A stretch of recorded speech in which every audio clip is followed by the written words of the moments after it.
ধন্যবাদ।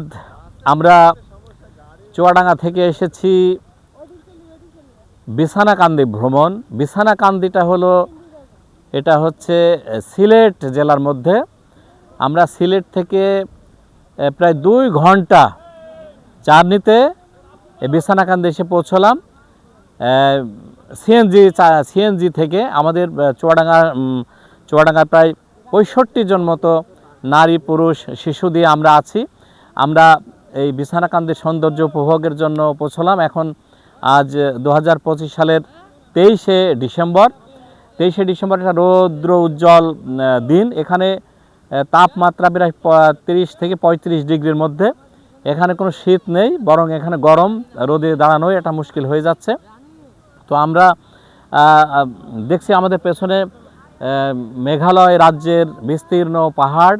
এই পাহাড়ের কোল ঘেঁষে বেয়ে গিয়েছে খরস্রোতা একটা নদীর ঝর্ণার পানি, অনেক শব্দ হচ্ছে আমরা দেখছি। আমরা আমাদের টিমের এই যে নারী পুরুষ মিলে আমরা দেখছি, তারা চুয়াডাঙ্গার অনেকেই এখানে এই যে আসছে। তো আমরা এখন আমাদের এই পাহাড়টা দেখাবো, পাহাড়, নদী। হ্যাঁ, এবার ওই সাইডে একটু দেখাও নদীটা।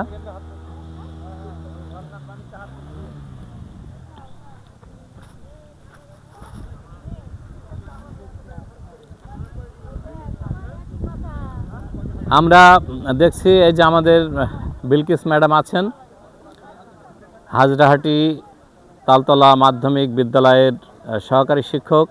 তো আপনার বিছানাকান্দি এখনো তো পরিদর্শন হয়নি, তো কেমন লাগছে একটু বলুন। খুব একটা ভালো লাগছে না, যা মনে করেছিলাম যে কি না বিছানাকান্দি, এসে তো দেখি পছন্দ হলো না। যাক, তারপরেও ভালো। হ্যাঁ, এই যে আমরা এখানে দেখছি যে এখানে ভ্রাম্যমান কিছু হোটেল আছে। এই হোটেলে অনেকেই খাওয়া দাওয়ার জন্য প্রস্তুতি নিচ্ছে আমাদের টিমের। আর সবচেয়ে বড় ব্যাপার হলো যে এখানে যে মানে বিশাল আকৃতির পাহাড়, সুউচ্চ পাহাড়, মাথা উঁচু করে দাঁড়িয়ে আছে। অবশ্য আমাদের মন টানছে আমরা যদি পাহাড়ে যেতে পারতাম, তাহলে একটা নৈসর্গিক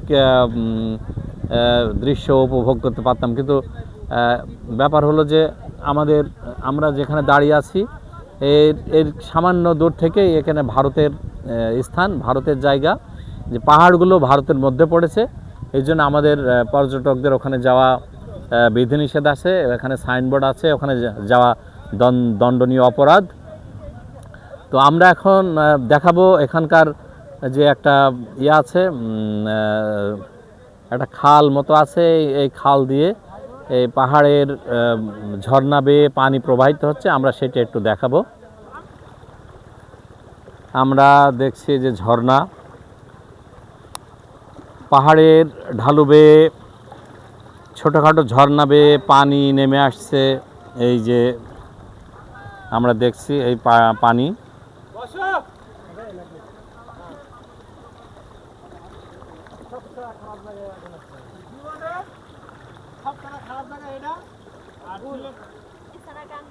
এখানে আমাদের চুয়াডাঙ্গার কয়েকজন পর্যটক দেখছি, তারা ঝর্ণার পানিতে হাত মুখ ধোয়ার ব্যবস্থা করছে, কারণ সবার এখন দুপুর, সবাই খাওয়ার জন্য প্রস্তুতি নিচ্ছে।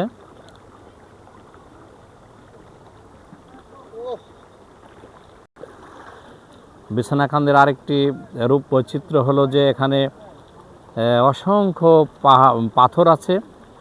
এই পাথর গড়াতে পাথর এসে ক্ষয়া হয়ে গোল হয়ে গিয়েছে, আমরা সেই দৃশ্যটা দেখছি। এই যে আপনারা দেখছেন বড় পাহাড়, অবশ্য ক্যামেরায় কেমন দেখা যাচ্ছে জানি না। তা আমাদের এখান থেকে একটা বিশাল আকৃতির পাহাড় মনে হচ্ছে।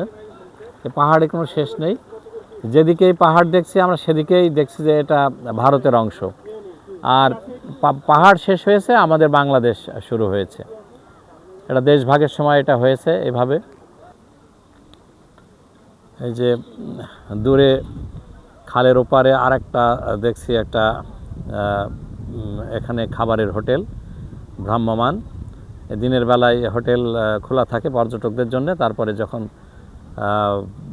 সন্ধ্যা, এখানে মনে হয় সন্ধ্যার পরে আর কেউ আসে না, তখন এগুলো বন্ধ হয়ে যায়, আমরা দেখতে পাচ্ছি।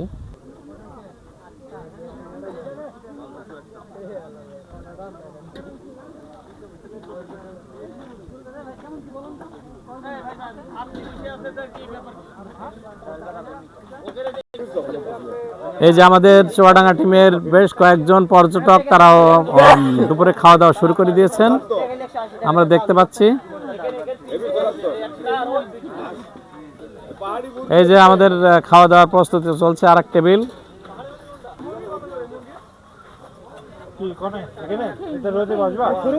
না না না,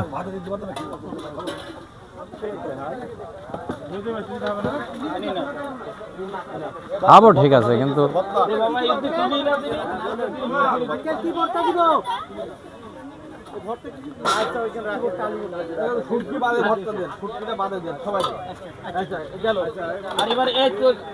তুই কি খাবি?